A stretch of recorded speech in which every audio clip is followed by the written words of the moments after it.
On this episode of Unsolved True Crime. Maybe there's a reason I haven't found her yet.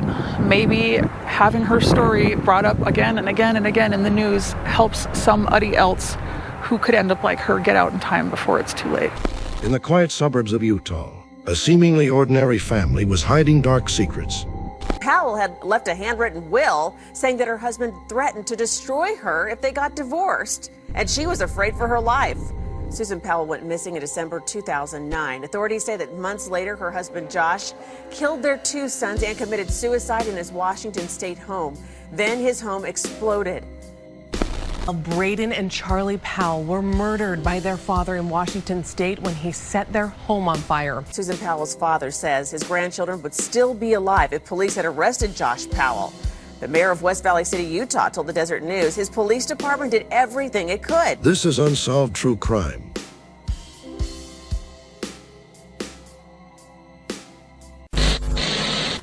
Josh Powell was born on January 20th, 1976, to Stephen and Terry Powell. Josh Powell attended the Mormon church at a young age. He was said to be bright and intelligent. Stephen Powell would leave the church and become vocal against the Mormon faith. And told Josh that the church was a fraud and that, quote, all humans are animals and they should be allowed to have sex with whoever or whatever they wanted, end quote. Stephen also began to have fantasies about married women.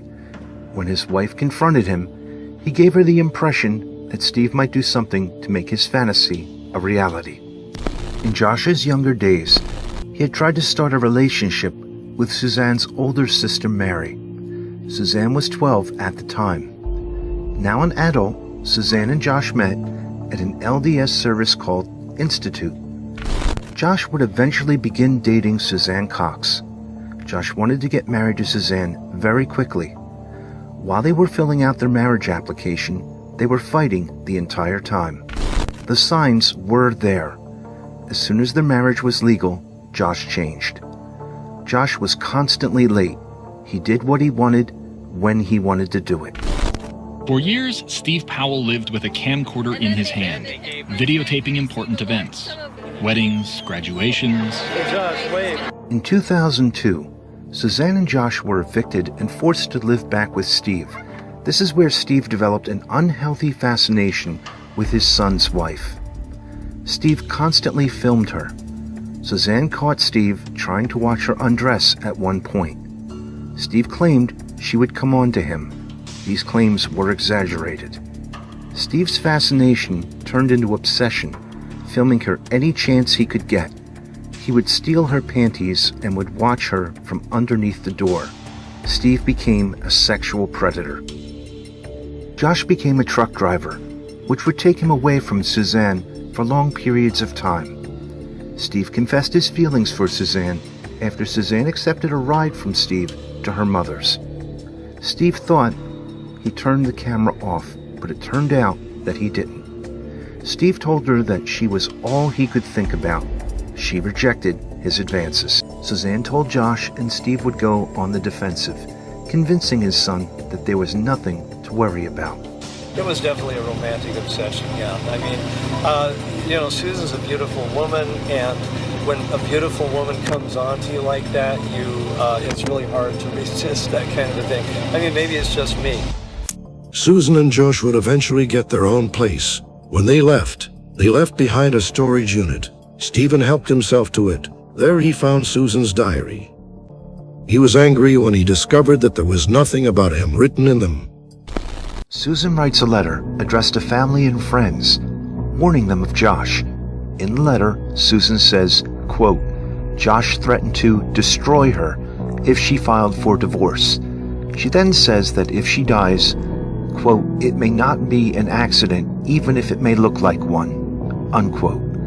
The letter was kept in Susan's safe deposit box, which only she had access to. Tuesday, July 29th, 2008, 12:33 p.m., Susan Cox Powell records this video of herself, documenting her family's assets.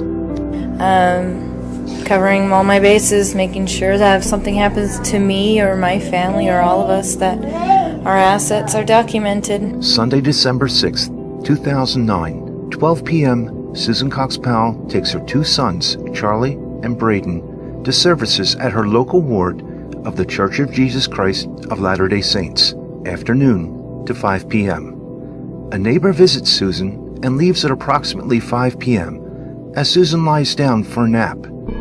This was the last time anyone would ever see Susan again. 2:29 p.m. Susan calls a friend from her cell phone. This is the last call she made or received on her phone. 5 p.m. Josh Powell says he is taking Charlie and Braden sledding them. Monday, December 7th, 2009, 12 to 12:30 a.m. Josh Powell says he left home with Charlie and Braden to go camping at Simpson Springs Campground in a remote area of Utah's West Desert. During this time, he claims Susan was at home asleep after cleaning a red stain from the carpet. The campground is about a 2-hour drive from Rest Valley City. Temperatures were below freezing that night. 9 a.m. to 10 a.m. The daycare provider for Charlie and Braden contacts Josh Powell's mother, Terica, and his sister, Jennifer Graves, concerned that she could not reach either parent after they failed to drop off their sons. Terica and Jennifer call the police, who break into the Powell home worried that the family may be victim of carbon monoxide poisoning. Police find 2 box fans blowing on a wet spot on the carpet.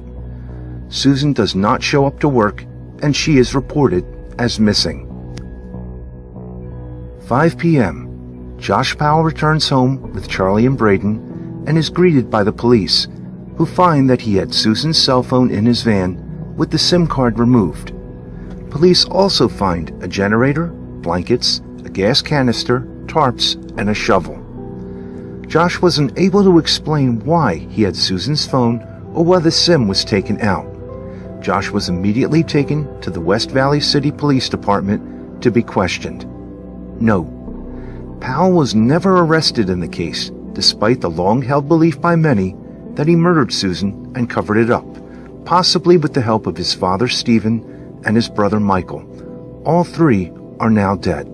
It was Michael's car, however, that left police with the most unanswered questions. I owned a 1997 Ford Taurus. That's the car Michael and his sister Alina drove from Washington to Utah, but it didn't get them home. On December 23rd, 2009, 2 days before Christmas and about 2 weeks after Susan disappeared, Josh Powell's brother, Michael, sold his car to this salvage lot in Pendleton, Oregon for about $100. The car had actually broken down in Baker City. Michael and Alina called AAA for help, and despite there being 4 wrecking yards and repair shops within 3 miles, the pair insisted the car be towed nearly 100 miles away to Pendleton. Police wouldn't find out about the Taurus for another 21 months. Detectives wanted that car. They actually came up here with a flatbed trailer and pulled it out of the yard. It was missing a few pieces, but largely still intact. Braden drew a picture of a van with 3 people inside and then told daycare workers that Mommy was in the trunk. Police would interview Josh. Spoke with some of our other detectives, and you're gonna have to wait here with us. You're not gonna go anywhere. One of our detectives just interviewed your children, and your children are telling our detectives that Mom went with you guys last night, and that she didn't come back. She did not go with us. If they said that she was with us, they know that's not true. So if they said that she was with us, then I guess that would put her out in the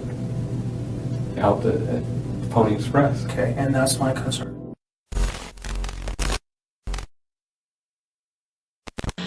He has said almost nothing in public for nearly a year, but now Josh Powell is speaking out. In an interview with the Salt Lake Tribune, Powell calls his missing wife extremely unstable. He believes that the police have mishandled this investigation by focusing on him.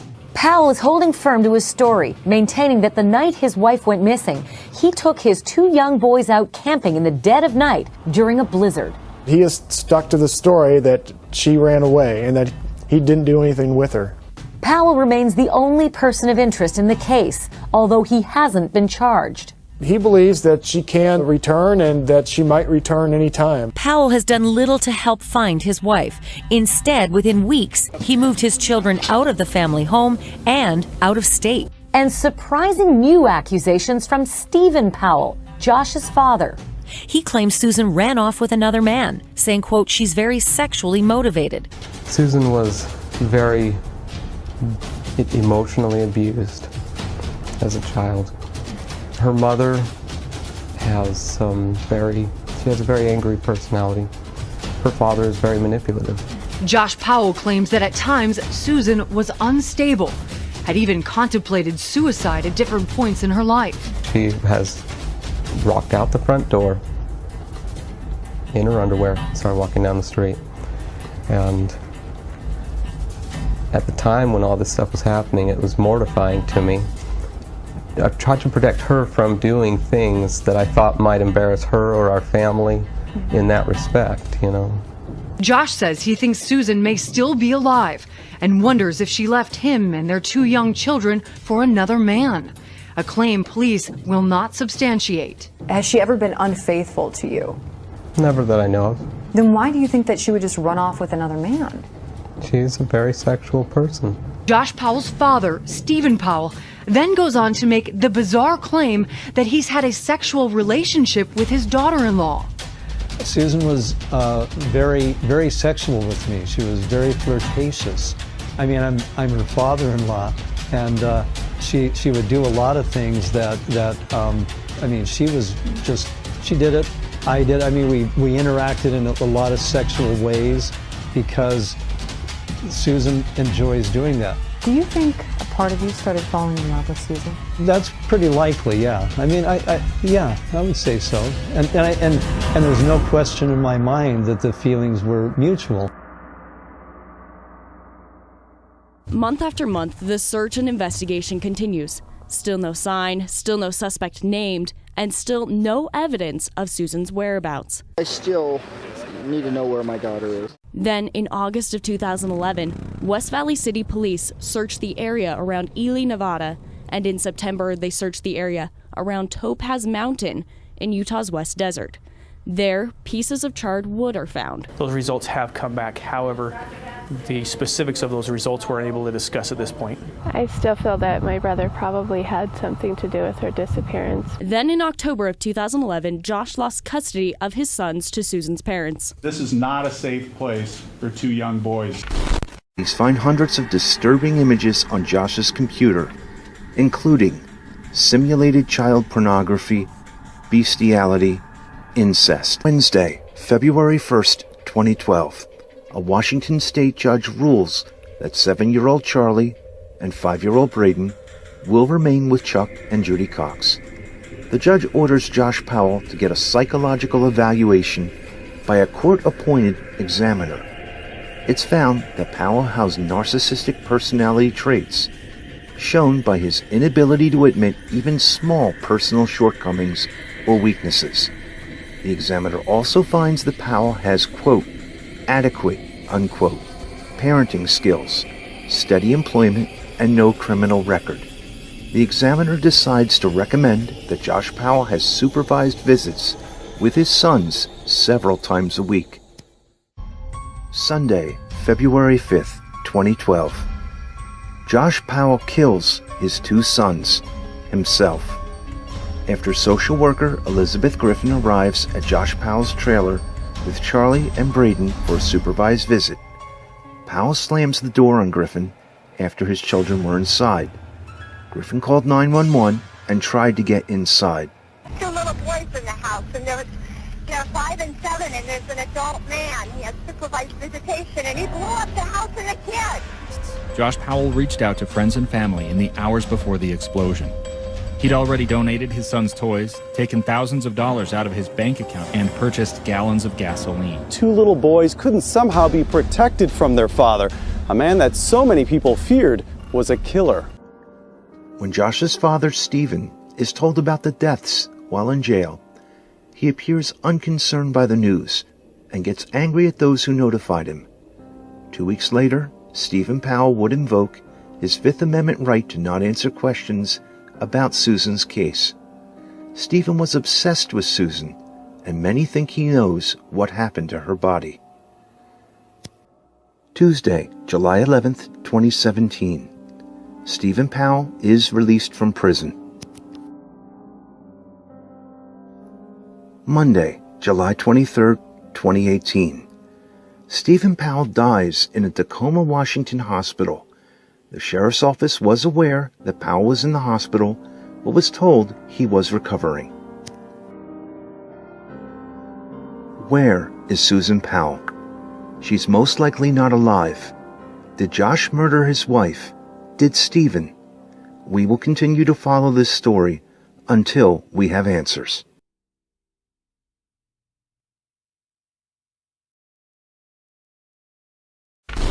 If you want to support Peace Productions, please subscribe to our Patreon. The link is on the screen.